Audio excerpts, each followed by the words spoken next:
नमस्कार। गुरुदत्त जिन्हें गुरुदत्त पादुकोण के नाम से भी जाना जाता है, एक भारतीय फिल्म अभिनेता, निर्देशक, निर्माता, कोरियोग्राफर और लेखक थे। उन्हें भारतीय सिनेमा के महानतम फिल्म निर्माताओं में से एक माना जाता है। गुरुदत्त को उनकी कलात्मकता के लिए सराहा गया, विशेष रूप से क्लोजअप शॉट्स, प्रकाश व्यवस्था और उदासी के चित्रण के उपयोग। उन्होंने कुल 8 हिंदी फिल्मों का निर्देशन किया, जिनमें से कई ने अंतर्राष्ट्रीय स्तर पर एक पंथ प्राप्त किया है। इसमें प्यासा, जिसने टाइम पत्रिका की 100 महानतम फिल्मों की सूची में अपनी जगह बनाई, और साथ ही कागज के फूल, जिनमें से सभी को अक्सर हिंदी सिनेमा की महानतम फिल्मों में सूचीबद्ध किया जाता है। उन्हें 2012 में CNN के शीर्ष 25 एशियाई अभिनेताओं में शामिल किया गया था।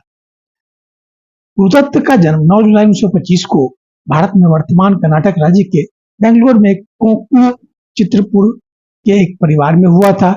बचपन की दुर्घटना के बाद उनका नाम बदलकर गुरुदत्त पादुकोण कर दिया गया था। यह विश्वास था कि यह एक शुभ विकल्प था।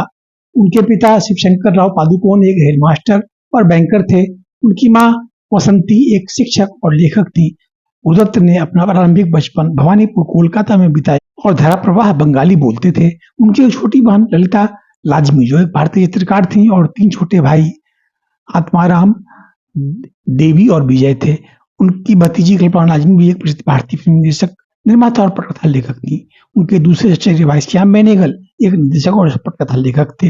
वो अमृता राव के 2 बार हटाए गए दूसरे चचेरे भाई भी हैं, जिनके दादा और दत्त दूसरे चचेरे भाई थे। 1942 की शुरुआत में गुरुदत्त ने अल्मोड़ा में उदय शंकर के school of dancing and choreography में अध्ययन किया, लेकिन कंपनी अग्रणी महिला के साथ जुड़ने के बाद 1944 में उन्हें बाहर निकाल दिया गया था। वहां से कोलकाता में लीला ब्रदर्स कारखाने में टेलीफोन ऑपरेटर में रोजगार प्राप्त करना। गुरुदत्त ने घर से कहा कि उन्हें नौकरी मिल गई है, हालांकि इसके तुरंत बाद वो नौकरी से निराश हो गए और इसे छोड़ दिया। गुरुदत्त कुछ समय के लिए बॉम्बे में अपने माता पिता के पास लौट आए, इससे पहले कि उनके चाचा ने उन्हें उस वर्ष के अंत में पुणे में प्रभात फिल्म कंपनी के साथ 3 साल के अनुबंध के तहत नौकरी मिल गई।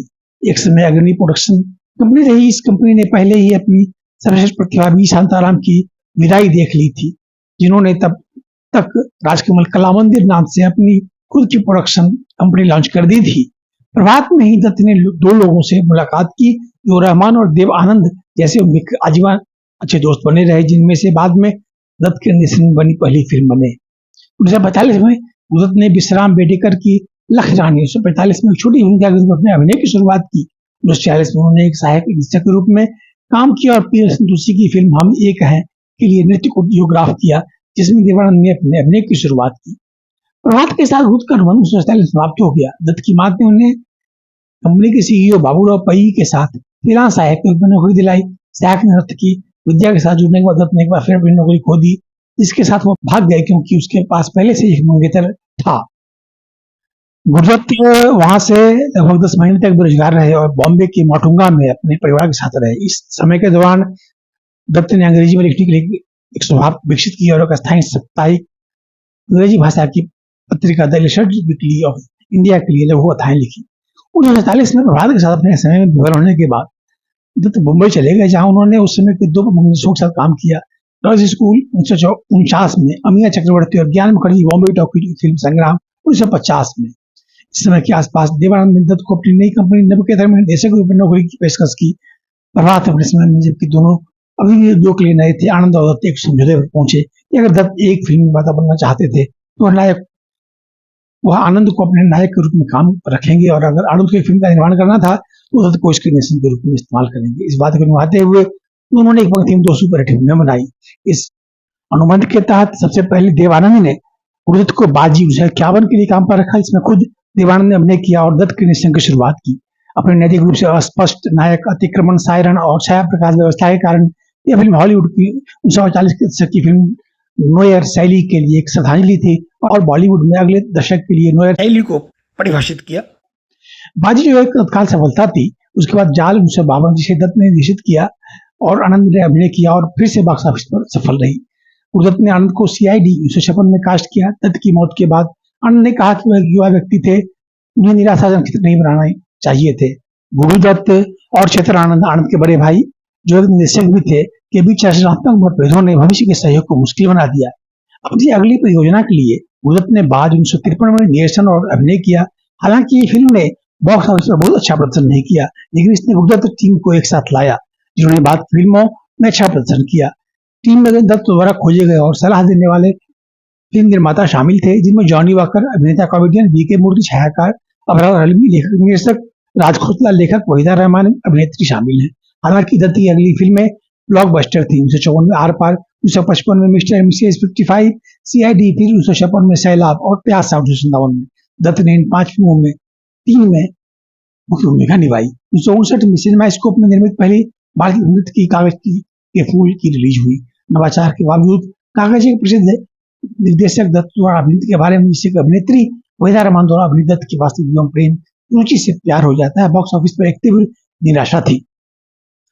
इसके बाद उनके स्टूडियो की सभी बाद की फिल्मों का आधिकारिक तौर पर अन्य देशों ने नेतृत्व किया। दत्त को लगा कि उनका नाम बॉक्स ऑफिस के लिए अभिशाप है। यह दत्त द्वारा निर्मित एकमात्र फिल्म होगी जिसे फिल्म बॉक्स ऑफिस आपदा माना गया था। इसके लिए दत्त को 17 करोड़ रुपये से अधिक का नुकसान हुआ, तो उसमें मानकों से बड़ी राशि थी।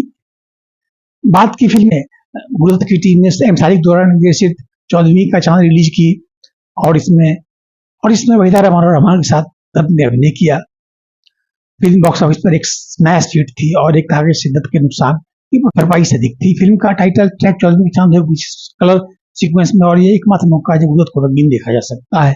1962 में उनकी टीम ने साहिब और गुलाम को रिलीज किया, जो एक गंभीर रूप से सफल फिल्म थी, जिसे दत्त के शागिर्द अबरार अलवी ने निश्चित किया था, जिन्होंने फिल्म के लिए फिल्म सर्वश्रेष्ठ निर्देशक पुरस्कार जीता था। फिल्म में दत्त और मीना कुमारी ने रहमान और वहीदा रहमान के साथ सहायक भूमिकाओं में अभिनय किया। 1964 में दत्त ने श्रीकृष्ण मूवी द्वारा निर्देशित अपनी आखिरी फिल्म सांझ और समीरा में मीना कुमारी के साथ अभिनय किया। अक्टूबर 1964 में निधन के बाद उन्होंने कई फिल्मों को अधूरा छोड़ दिया। उन्हें कई आशिक फिल्म लव एंड गॉड में उनको भूमिका लिया गया था, लेकिन जब फिल्म को सालों बाद पुनर्जीवित किया गया तो उनकी जगह संजीव कुमार ने ले ली। वो साधना के साथ में भी काम कर रहे थे, जिसे अधूरा छोड़ दिया गया और ठंडे बस्ती में डाल दिया गया था। वो बाहर फिल्म में आएंगी में निर्माता अभिनय के लिए तैयार थे, धर्मेंद्र द्वारा मुख्य भूमिका के रूप में बदल दिया गया और फिल्म 1966 में टीम के आखिरी व्यक्तिगत जीवन में रिलीज हुई। दत्त ने गीता रॉय चौधरी, बाद में गीता दत्त से शादी की, जो प्रसिद्ध पार्श्व गायिका थी, जिनसे उनकी मुलाकात बाजी मुझे काम के निर्माण के दौरान हुई थी। शादी करने के बाद परिवार के विरोध का एक बड़ा सौदा खत्म करते हुए यह जोड़ा 3 साल से लगा हुआ था। शादी के बाद 1956 में मुंबई के पाली हिल स्थित बंगले में रहने चले गए। अंततः उनके 3 बच्चे हुए, तरुण, अरुण और दीना। और गुरु और गीता की मृत्यु के बाद बच्चे गुरु के भाई आत्माराम और गीता के भाई मुकुल रॉय के घरों में बड़े हुए। उनका वैवाहिक जीवन दुखी था। आत्माराम के अनुसार वह जहां तक काम का संबंध था एक सख्त अनुशासक थे, लेकिन अपने निजी जीवन में पूरी तरह से अनुशासन नहीं थी। वो धूम्रपान करता था और भारी शराब पीता था और अजीब घंटे रखता था। अभिनेत्री वहीदा रहमान के साथ रिश्ते में भी उनकी शादी के खिलाफ काम किया। उनकी मृत्यु के समय वह गीता से अलग हो गया था और अकेले रह रहा था। गीता दत्त की 1972 में 41 साल की मृत्यु में अत्यधिक शराब पीने के बाद मृत्यु हो गई। इसके परिणाम स्वरूप जिगर की क्षति हुई। मृत्यु 10 अक्टूबर 1964 को दत्त बॉम्बे में पीडिया रोड के अपार्टमेंट में बिस्तर में मृत पाए गए थे। Thank you